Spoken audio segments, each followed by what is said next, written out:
Sky blue moon here. I'm sort of wanting to talk about the topic of gardening and how it kind of, it's like calling the outdoors, giving nature, I don't know, a definition which gives it, makes it your property. You own it. My garden. Gotta cut the lawn in my garden and, I don't know, have a patio and have a barbecue. And I've had a garden, my first ever garden for over 20 years now. And it's gone through, quite a transformation in that time. And for the most part, I've allowed it to kind of do its thing, which is allow things to grow. Tried to plant things. A lot of things I plant sort of didn't take. Things that did flourish with the trees and some bushes and brambles mostly. And, people have something against bramble, and they produce blackberries. Blackberries are delicious. And they're expensive if you want to buy them in the summertime. They're not cheap, especially if they're organic. And I love my brambles. But yeah, sure, they've taken up a lot of the garden. And, it wasn't easy to access it. I had to kind of bend down and do a little bit of, move maneuvering. But I did cut it back, so I didn't, get completely caught up, and so you could access it. But some people want it, like, because I live at the council, and they require a certain pathway clearance so that people that have the garden beyond mine can access it. So it did get a bit more cut back recently. And I always get upset when people cut their gardens or my garden or, I don't know. I see everything as a living thing. And yes, I know trees don't feel pain or anything like that, but I spend a lot of time watching things grow. I have done over the years, It really being quite empty when I first moved in, to self-seeding trees and a tiny little amount of bramble kind of becoming, a good 3/4 of my garden, or at least half. And I'm always having to cut it back every year. But I do it minimally, I don't like to cut a lot back because, I watch the flowers and then I watch the fruit coming. And, it recently got cut back right before it was going to be fruiting. So I kind of lost a lot of fruit, which I'm kind of regretting now, I could have waited a bit longer and had someone help me if I needed help. But I've managed to do it myself mostly. People like to offer help, and I tend to say, yeah, okay. And then I always feel a little bit upset after because, I see the garden as not mine. I see it as the birds and the bees and, that song, the flowers and the trees. And, when I disrupt it, and when it gets disrupted, I feel bad. I think I've taken away something that is quite essential, like that fruit, that falls off and then it falls on the ground and, the birds can have it, or the hedgehogs or the mouse. Or I just noticed this evening when I went out that there was a little bird's nest in there. And it obviously became exposed because it got cut back quite a lot recently. And I had no idea, that birds actually nested in them. But yeah, what a good safe place for them to be, No one's really going to get to them there. But it was an empty nest, so I'm hoping that, it was an old nest that had already had, some baby chicks in there. But it just makes me think, like, I don't really want to do a lot of gardening. A lot of people do. As soon as things grow, they start cutting it back. My neighbor, he's been here and not 2 years yet, and I was loving watching it grow because he didn't really do any gardening, and the people before used to just hack it like nothing ever got a chance to grow or flourish at all. It was always like there was less of a garden than when they moved in 15 years ago because they just hacked every weekend. It's like, oh, I gotta do gardening. And I just see them throwing basically their garden in the green bin. And I thought, how odd. They'd be pulling up flowers and I'd be like, why are you throwing that flower in the bin? Like, it's spring. Things have just been growing and people are out there right away. Cut. And I managed not to do much, But I did have a friend offering some help, so, I thought, yeah, take up the offer so, in case the council did come round, they wouldn't give me too hard a time, because they have done. I've had to fight. I've had loads of trees taken out my front garden. I've had things hacked back, cut to the ground. And, years later, they're coming back. All right, in a slightly different form, but, they've regenerated. And I'm happy about that, and I've had to, a couple of years ago, they wanted to take like 3 major trees down, like major big trees down. 2 on my property, 1 on the neighbor's property. And I wasn't having it. The council lady came round and I was not having it. I watched them like a hawk. I was out there the whole time, not allowing these trees to be cut down. And even threatening to go to the newspaper, to say, look, you're cutting trees down unnecessarily. And I really do think there should be a law protecting trees from being cut down.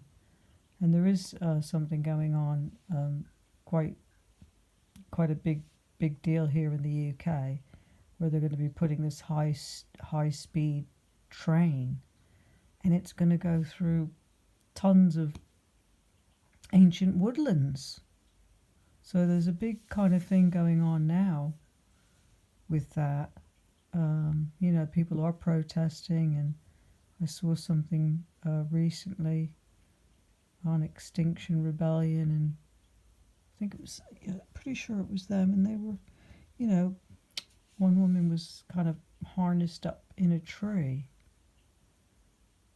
and she had never done much, remember she said she hadn't really done anything like that. She only just started doing some climbing. But there's a video of them literally cutting her down, and she kind of like fell, and it was, from some sort of height. It was really quite scary. I think she was all right in the end, but, she did get, like, arrested and everything, and I just thought, the ones that should be arrested are the ones cutting down ancient woodlands. To put in this high speed train, like, what, we have to go quicker and faster to wherever we're going, and at the detriment of ancient woodlands and all the species and animals in there, and the trees that are going to be cut down. It's just mental. I get upset when I have my bramble cut. If I was well enough, I'd be out there. I'd be up a tree. I definitely would. Because, I've managed to save some trees here, and I'm so grateful I did. And yeah, I get it. You got to compromise because, this isn't my property. I don't own it. They do have some rules that I need to follow. They talk about, you need to have a tidy garden, as if it's my bedroom and I need to tidy it. Like, it's the outdoors, it's nature. If I had loads of rubbish everywhere, cans of beer, or I don't know, do you know what I mean? If I just chucked everything instead of in the bin in my garden, yeah, then I could see that being quite untidy. But I put stuff in my rubbish bin that needs to go in my rubbish bin. And I might put some, old fruit in the garden and have a little compost area. But that's about it, And it's okay to have a couple things out there because, animals might make homes of certain things that you've put out there. But, it's just this idea that, we own nature and we have a right to kind of just do as we like for our own gains and, not really think about, the birds that might be nesting in the bramble, which I had no idea, I didn't know they did that. I mean, I know I've seen them fly into the bramble, I always assumed, to get a bit of fruit or whatever. But yeah, I was really impressed to see this beautifully made nest. And I actually felt quite bad because I felt like, oh gosh, cut the bramble's been cut back and has exposed it. But it was fairly recent, about 3 weeks ago. So, hopefully it was a spring kind of used, earlier in the spring or something.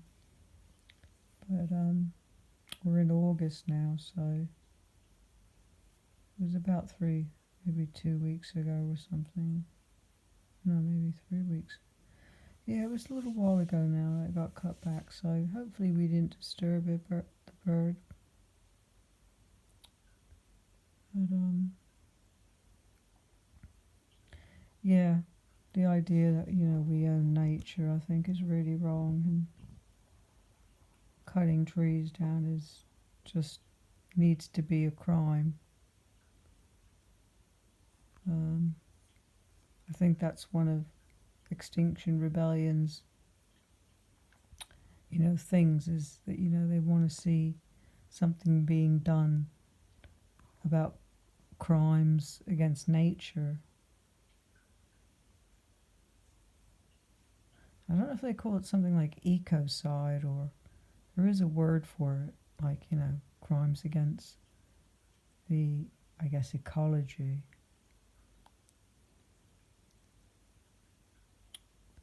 So, yeah, I'm really hypersensitive.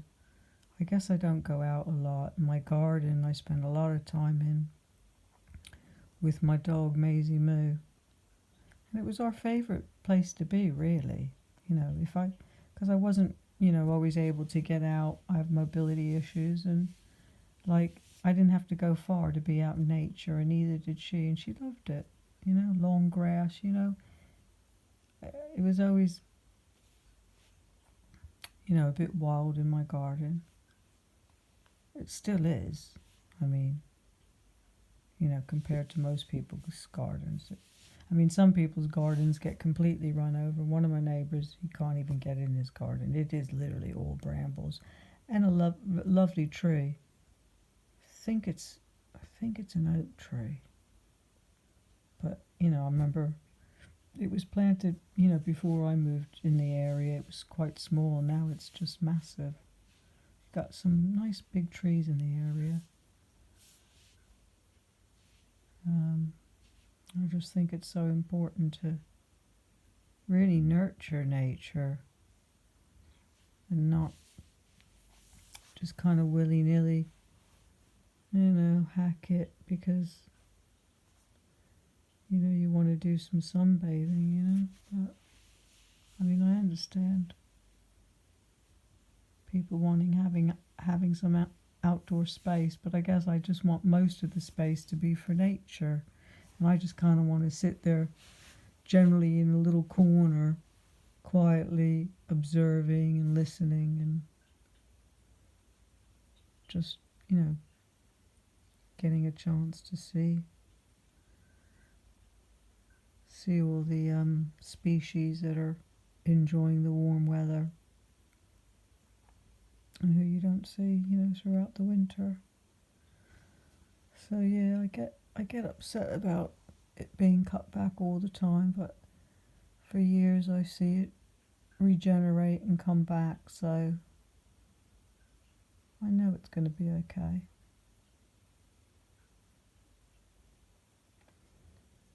Yeah, so I will carry on observing and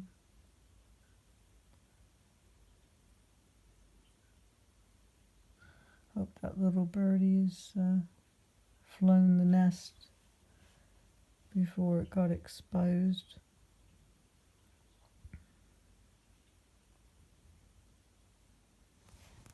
Anyways,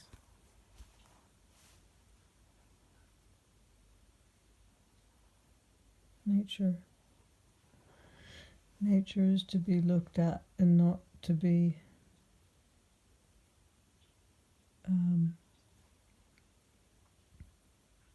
dominated. I think that's the word.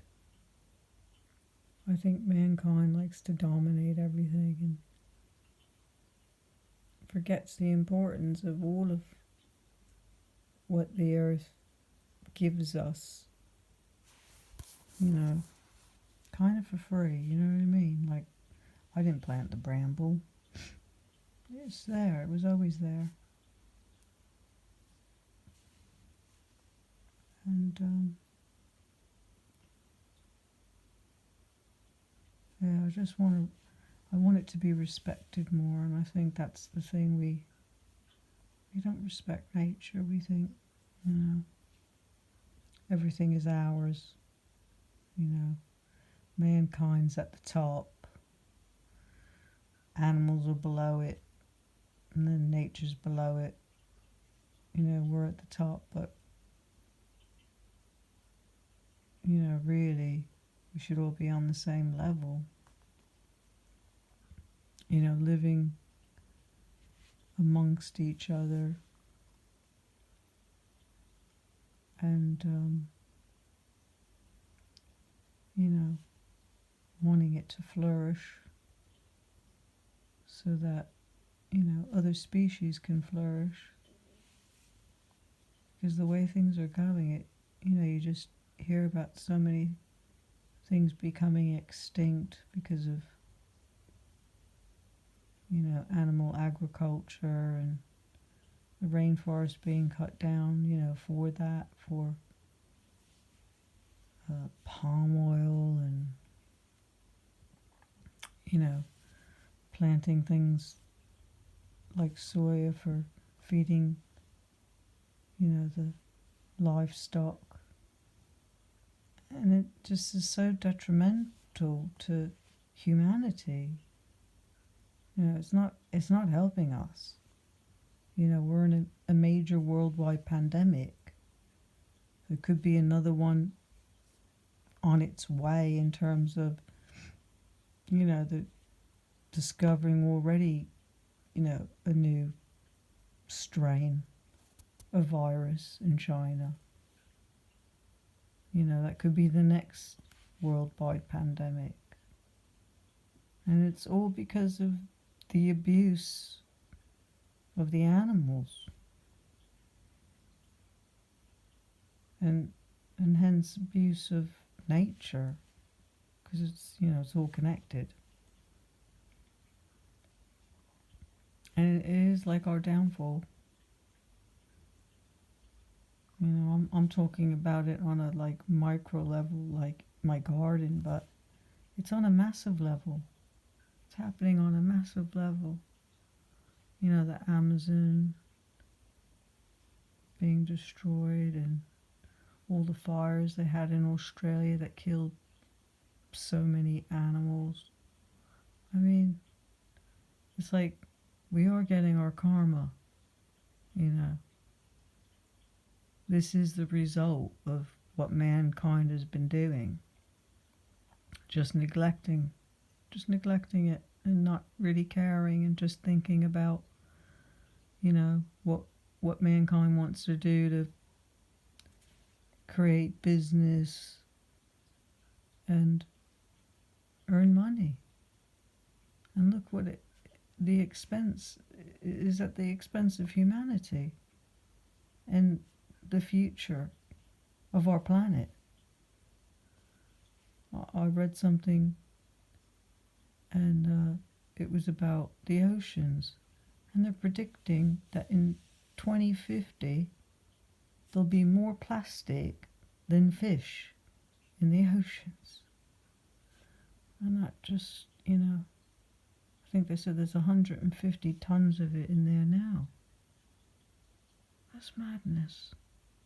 And these whales being beached, and they get opened up and they're just full of fishing nets and all sorts of stuff.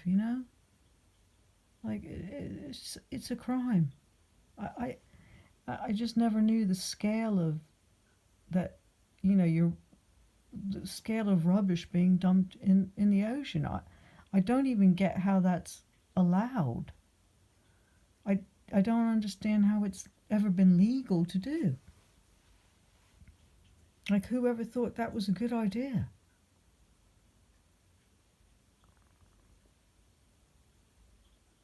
And, there's more and more, there's always plastic, I mean, some companies are, having biodegradable materials. But you can't get away from the plastic that turns up when you go shopping. And, I mean, I'm kind of surrounded by it because I hate throwing it away. I tend to sort of keep a lot of things because I think, well, why do I want to throw it away for one? It might be useful. And if I do throw it away, it's going to go into a rubbish tip and probably into the ocean. They were saying, I think in America, only 30% of the recycling gets recycled. Which means the rest goes in what? Landfills or in the ocean.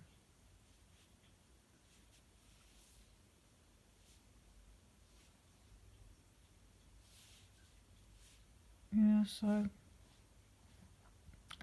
and I see my neighbor cutting his garden back so dramatically and mine gets cut, and I get upset because I'm just trying to hang on to nature, and, we come through this winter of cold bleakness, things start to grow and people can't wait to just chop, chop, chop, chop, chop, chop, chop. I'm doing my duties here. I'm gardening. Whoever came up with that concept, these prim and proper gardens, what gets to live in it really? Not a lot. But because mine was overgrown, I had a bird's nest.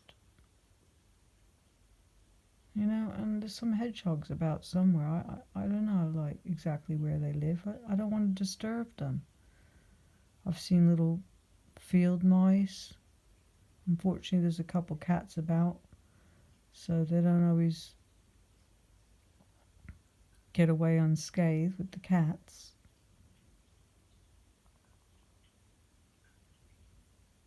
I don't know, I've still got, there's still a month left or so of summer, and I do hope I get to see a bit more activity with the birds and whatnot. I do have a little bit of guilt about this bird's nest, and I do hope, we didn't disturb its babies.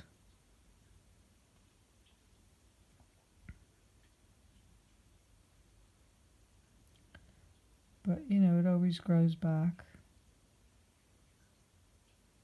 And I think I'm going to look into a bit more of this tree conservation in terms of, like, with the council.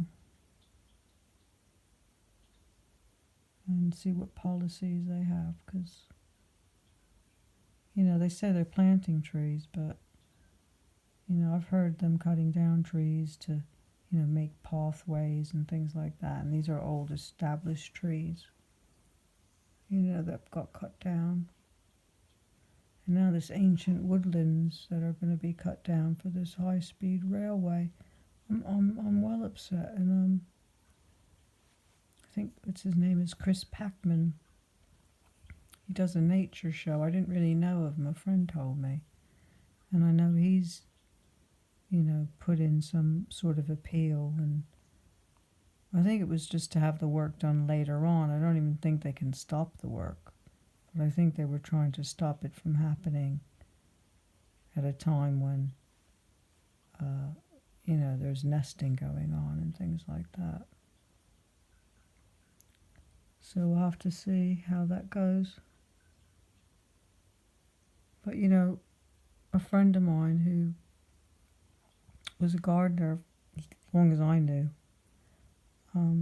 he passed away some years ago, but he said to me it was really important that areas, you know, the rural areas, you know, just people with gardens, it was more important now than ever to allow those gardens to flourish, because so much of the other land is kind of being used for, you know, single crops and, you know, things like pesticides being used, and, you know, not as much diversity, where in your own space, your own garden, you know, you could allow it to be quite diverse.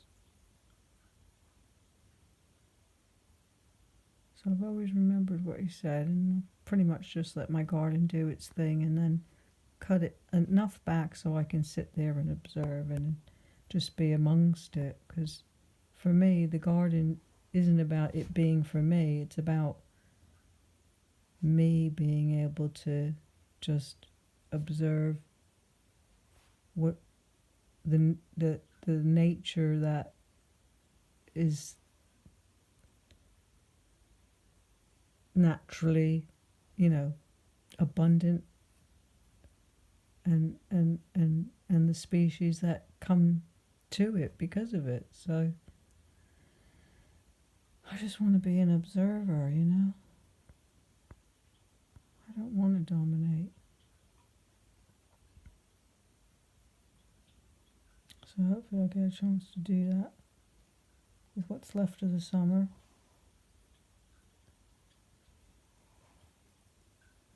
And I keep putting out nuts and fruit for the squirrels and the hedgehogs and whoever else might enjoy it.